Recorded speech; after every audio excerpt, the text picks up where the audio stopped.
সকাল বন্ধুরা, নতুন একটা দিনে নতুন সকালে আপনাদের সকলকে স্বাগত জানাই আমার বঙ্গভূমা চ্যানেলে। আজ হলো বুধবার, ঘড়িতে বেজে গেছে 8:30। আমি স্নান টান করে রেডি হয়ে আজকে পরে নিয়েছি কাপড়। এখন একটু ঠান্ডাটা কম না, সোয়েটার পরতে হয় না। এই শাড়ির উপরে সোয়েটার পরতে খুব অসুবিধা হয়, যার কারণে শাড়িগুলো পরাই হচ্ছিল না। আর চাদর গায়ে দিয়ে রান্না কাজ এত কিছু করা যায় না। চাকরি সেসব কথা, আমি বসিয়ে দিয়েছি রান্না। আজকে ব্যাক টু ব্যাক অনেকগুলো প্রোগ্রাম আছে, তার কারণ মানে সেগুলো হচ্ছে একটা রান্না করব ঘরের, তারপরে হচ্ছে যে তোমার ওর বাবা অফিস থেকে এসে আবার ইভিনিং ডিউটি যাবে, সেই রান্না বান্না করবো। তারপর আছে দুটো বাড়িতে পরপর নিমন্ত্রণ। এই পাশে যে জেঠিমা ওনাদের বাড়িতে, আবার এই সামনে একজনের বাড়িতে রাম ঠাকুরের জন্মতিথি উপলক্ষে ওরা অনুষ্ঠান করছে, মানে অনুষ্ঠান মানে পুজো করছে আর কি, গুরুদেব ওনাদের। তো সেখানে যাওয়া নিমন্ত্রণ, কী করে যে সব সামাল দেবো বুঝে উঠতে পারছি না। তাই সকাল সকাল রান্নার তেমন একটা চাপ নেই, মানে বিশেষ কিছু রান্না আজকে করবো না। ভাত, ডাল, আলু ভাতে যেরকম নর্মাল হয়, আর মাছ ব্যাস। আর উচ্ছে আনতে দিচ্ছি, দেখি যদি সময় কোলায় তাহলে উচ্ছেটাও করবো। তারপর ওর বাবার টিফিন আছে। তো চলো, এখন আর বেশি কথা বাড়াচ্ছি না। মা চলে গেছে ছাদে ফুল তুলতে, আমি আর যেতে পারছি না। দেখো তার নাকি গাছে অনেক ফুল ফুটেছে, এসে বললো, তো সেটাই শুনলাম। তো চলো, আজকের দিনটাকে তাহলে এখান থেকেই দারুণভাবে শুরু করি। এই দেখো ফুল তুলে নিয়ে এসছে, বললাম নিয়ে চলে এসেছে। এই যে বড় একটা জবা ফুল হয়েছে, এইগুলো টুকটাক হয়েছে। আর গাছের থেকে এমনি হয়েছে। তো চলো, গরমকাল পড়ুক, তখন দেখবে কেমন ঝোড়া ঝোড়া ফুল হয়, জবা ফুল বিশেষ করে। যা গাছ আছে আমাদের, এক ঝোড়া করে তো ফুল হয় প্রত্যেকবার, মানে গরমকালে। আর এদিকে এখনো বাজার থেকে আসেনি, কী করে সামাল দেবো কি জানি। পাঁচটা মাছ ভাজা হচ্ছে, ভাজিয়ে এনেছে একদম টাটকা ফ্রেশ পাচ্ছে। ডিম হয়নি যদিও, ছোটো ছোটো পার্সেলগুলো খুব সুন্দর। আর এখানে হয়ে গেছে, আর এই পাঁচ মাছের ঝালটা করলেই হয়ে যাবে মোটামুটি। এদিকে রান্নাটা হয়ে যাবে, ওর বাবার টিফিনটা করে তারপরে বেরোবো ওই নিমন্ত্রণ রক্ষা করতে, পুজো বাড়িতে আর কি। মাছ ভাজতে ভাজতে চলে আসলাম ছাদে। আজ না ধনে পাতা আনতে দিতে ভুলে গেছি, গাছেই কটা আছে। এই যে বড় হয়ে গেছে গাছেরগুলো, বেশি লাগবে না, অল্প কটাই লাগবে। কি রোদের তাপ এখনই বাবা! এই গরমকাল পড়বে, মানুষ আর ঝালাপালা হয়ে যাবে। আমরা তো নয় ঘরে থাকি ঠিক আছে, কিন্তু যে মানুষরা কাজের সূত্রে রাস্তায় রাস্তায় ঘোরে, তাদের যে কী দশা হবে ভগবান জানে। এই যে এই কটাতেই হয়ে যাবে। তো চলো, এসছি যখন একটু ছাদটাকেও দেখিয়ে দিই তোমাদের। কি ব্যাপার হচ্ছে বুঝতে পারছি না, ভেঙে ভেঙে পড়ে যাচ্ছে কেন? গাছের তলায় তো জল আছে, এই যে এত রোগা। এইটুকু বুঝতে পারছো কয়টুকুনি ফুলটা, এরই ভার সামলাতে পারছে না। এই দেখো নুয়ে গেছে, এই একটা ভেঙে পড়ে গেছে। এই যে এইটা ভেঙে পড়ে গেছে।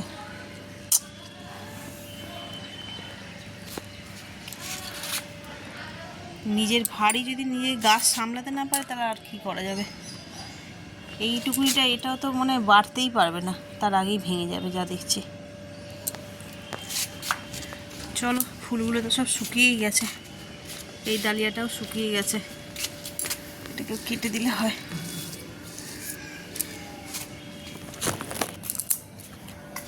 এখানে বেশি সময় নষ্ট করা যাবে না, রান্নাঘরে যেতে হবে। মাছের তরকারিটা বসিয়ে দিয়ে চলে এসেছি। ছাদে তো সেভাবে আসা হচ্ছে না, ওই যখন একবার করে আসি একটু দেখে চলে দেখি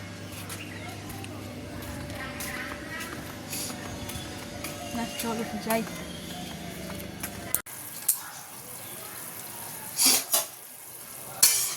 মাছের ঝালটা ফুটে গেছে, এবার এতে দিয়ে দেবো ভাজা মাছগুলো।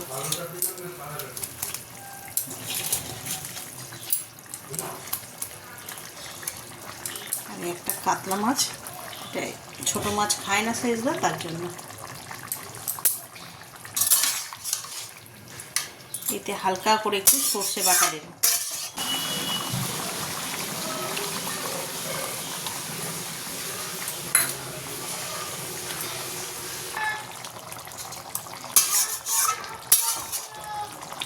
দেখো মাছের ঝালটা একদম রেডি, ধনেপাতাও দিয়ে দিয়েছি। আর গাছের ধনেপাতা তো গাছের ধনেপাতাই হয়, খুব সুন্দর গন্ধ। তো চলো এটা এবার নাবিয়ে গ্যাসটাকে নেবাই। ঘড়িতে বেজে গেছে 12টা 10, আর এই জাস্ট আমি রেডি হলাম, রান্নাবান্না সব কমপ্লিট। এই পাশে 2-3টে বাড়ির পরেই বাড়ি, সেই জন্যে আর এই কাপড় পরেই চলে যাচ্ছি। তো চলো পুজো বাড়ি যেত, তাই এই লালটাই বের করলাম। চলো ওখান থেকে মিষ্টিটা নিয়ে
বিশ্বরূপায় শঙ্খচক্রধরায় চ পদ্মনাভায় দেবায়।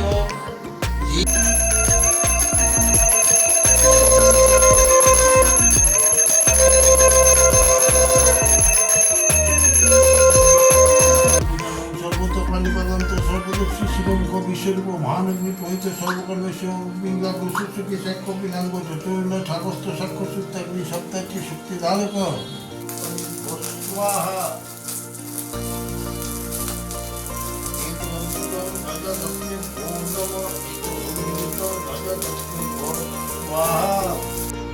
ওই বাড়ি পুজো দেখে চলে এসেছি জেঠিমাদের বাড়িতে। এখানে জেঠিমাদেরও তাই রাম ঠাকুরেরই জন্মতিথি উপলক্ষে পুজোর আয়োজন করেছে জেঠিমা। তো দেখো ওই বাড়িতে দেখলে, এবার এই বাড়ির কিছু পুজোর ক্লিপিং দেখে নাও।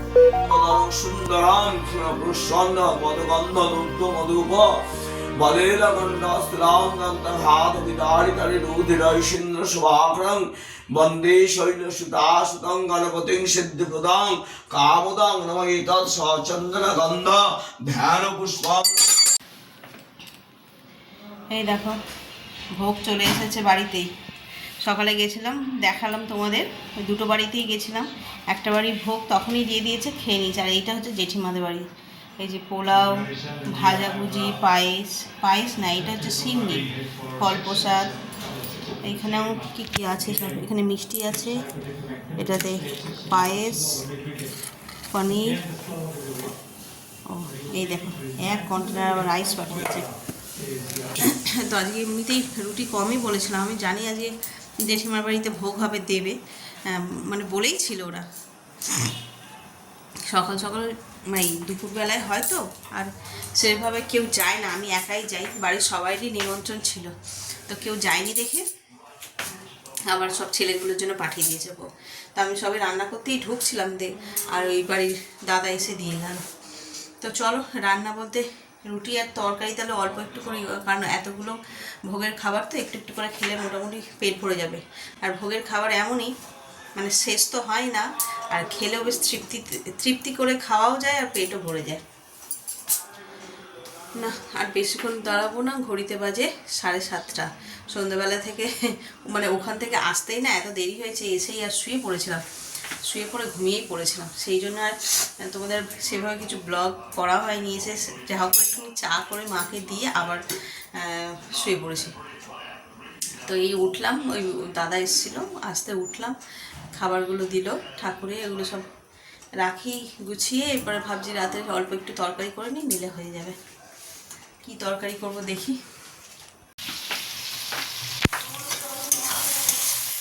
লাল লাল ঝাল ঝাল আলুর দম করছি। আজকে আর আলুটা সিদ্ধ করিনি, একদম ভেজেই রান্না বসিয়ে দিয়েছি। একটু সময় লাগবে নতুন আলু সিদ্ধ হতে। হোক, এইটা হোক, ততক্ষণ আমি অন্যান্য কাজগুলো সেরে নিতে পারবো। আর আলুরদম করছি তার একটা কারণ হচ্ছে, দেখলে জেঠিমার 1 বাটি রাইস দিয়েছে, তো রাইসের সঙ্গে আর অন্য তরকারি করলে তেমন ভালো লাগে না। পনির দিয়েছে, অনেকগুলো লোকের হবে না, সেই জন্য এই আলুরদমটা করছি। এইটা দিয়ে রাইসও খাওয়া হয়ে যাবে, আর যে রুটি খাবে তার রুটিও খাওয়া হয়ে যাবে। আর এটাও এখানে হোক। আর এখানে আমি বাইরে টাইম রান্নাঘর ঠারগুলো একদম হুলুস তুলুস হয়ে আছে, এই যে এগুলো একটু গুছিয়ে নিই। 11:30 বেজে গেছে আর আমার খাওয়া দাওয়া কমপ্লিট হয়ে গেছে। দেখো আজকে দিনে দুবার ঠাকুরের ভোগ পেলাম, ভালো লাগছে বেশ। একটা দিন মানুষের কপাল ভালো যায় না, সেই রকমই আমারও আজকে কপালে মানে ঠাকুরের ভোগ লেখা ছিল, দিনে 2বার পেয়ে গেলাম। তো যাকে, তো আজকে সারাটা দিন সেভাবে ব্লগ করতে পারিনি, কারণ অনেকক্ষণ সময় না আমি ওই 2টো বাড়ি অ্যাটেন্ড করতেই চলে গেছে। জেঠিমাদের বাড়িতেও গেছিলাম, আর ওই পাশে রঞ্জুদের বাড়িতেও গেছিলাম। তো ওই অনেকক্ষণ ধরে ওদের বাড়িতে ছিলাম না। যেটুকুনি ঠাকুরের পুজোর ব্লগ করেছি, আদারওয়াইজ মানে আমার ঘরের ব্লগ আজকে কিছু হয়নি সেভাবে। আমি সকালবেলায় তাড়াহুড়ো করে রান্না করেছি, তোমাদের সঙ্গে শেয়ারও করিনি মনে আজকে কী রান্না করেছি। আজকে ছোটো ছোটো পার্শে মাছ এনেছিল, সেই দেখিয়েছি মনে, পার্শে মাছের ঝাল আর ডাল, উচ্ছে ভাজা, আলু ভাতে, এই একদম সিম্পল রান্না ছিল। ছাদেও গেছি, কে জানে মনে পড়ছে না গেছি কিনা। হ্যাঁ, ধনেপাতা তুলতে গেছিলাম ছাদে। তো চলো, অনেকটা রাত্রিও হয়ে আছে, এবার শুতে হবে। অনেকক্ষণ ধরেই বক করছি। তো এই পর্যন্ত দেখে যদি কিছু ভালো লেগে থাকে তাহলে please like, comment, share and subscribe. সকলে ভালো থাকবেন, পাশে থাকবেন। আগামীকাল আবার একটা নতুন দিনের সঙ্গে দেখা হচ্ছে। Good night.